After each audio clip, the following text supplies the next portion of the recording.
The Color Purple, a film that made audiences cry and turned unknown actors into legends. But what if I told you the real story behind it was just as emotional, painful, and powerful as what we saw on screen? From moments of raw heartbreak to unbelievable breakthroughs, this one was more than a movie. It was a journey of soul and survival.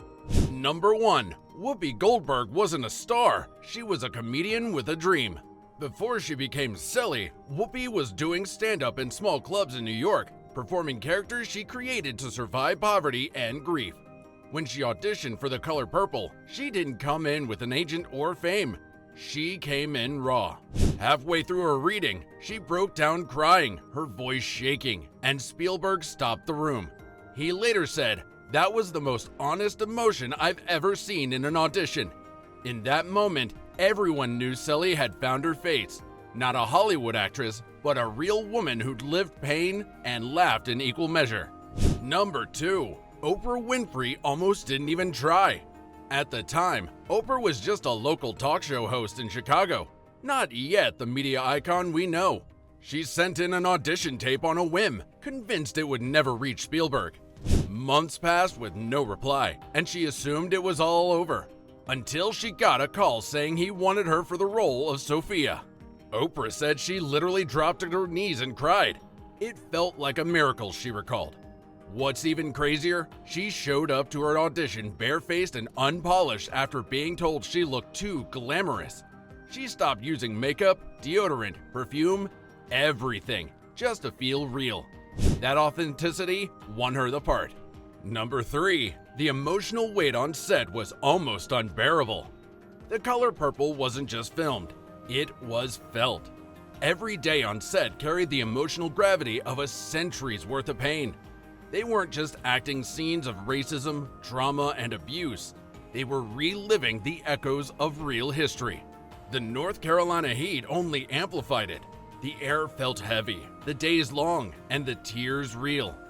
Oprah once said that some mornings the cast would gather quietly before shooting to pray together, not for success, but for strength.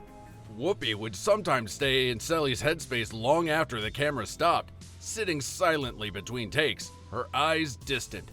"Celie wasn't a role I played," she said years later. "She was someone I carried."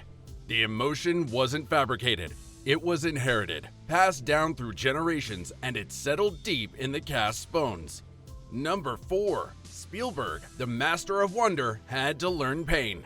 By 1985, Steven Spielberg was untouchable. The man who gave the world Jaws, E.T., and Raiders of the Lost Ark. He could make aliens cry and dinosaurs roar, but The Color Purple was different. It demanded something he'd never explored before. Emotional stillness, suffering, and the kind of silence that speaks louder than dialogue. Danny Glover remembered Spielberg sometimes cutting scenes too soon because he couldn't bear the raw emotion unfolding before him. He wasn't used to that kind of pain, Glover said, but something changed in him through this film. Oprah recalled moments where Whoopi quietly guided Spielberg to slow down, to let the emotion breathe. Number 5. The church scene was completely unscripted and divine. It's one of the film's most unforgettable moments. Shug Avery walking into a church, singing "God is trying to tell you something."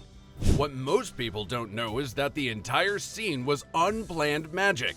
Spielberg had gathered a real local congregation, handed them minimal direction, and told them simply, "Let the Spirit move."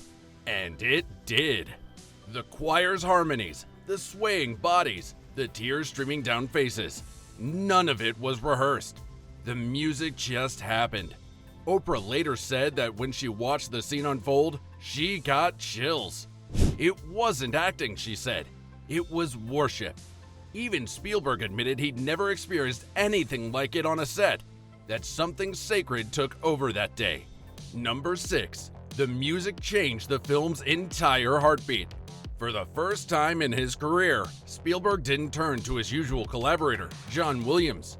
Instead, he handed the score to Quincy Jones, the man behind Thriller, one of the most influential albums in music history. Jones saw The Color Purple not as a film, but as a symphony of human emotion. He brought in gospel choirs, blues chords, and jazz rhythms that pulsed with Southern soul. I wanted it to breathe like the land, Quincy said, to cry like Celie, to heal like hope. The score didn't just accompany the film, it carried it. Each note echoes Celie's journey from silence to strength, and it made history too. Quincy Jones became the first black producer ever nominated for Best Picture.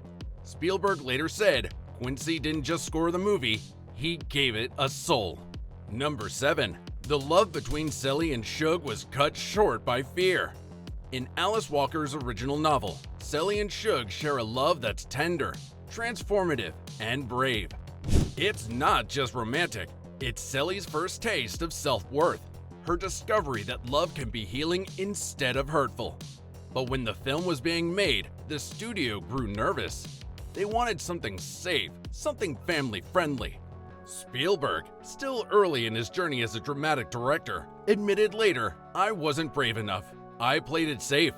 The intimate connection between the two women was reduced to a single quiet kiss, a whisper of what was in the book.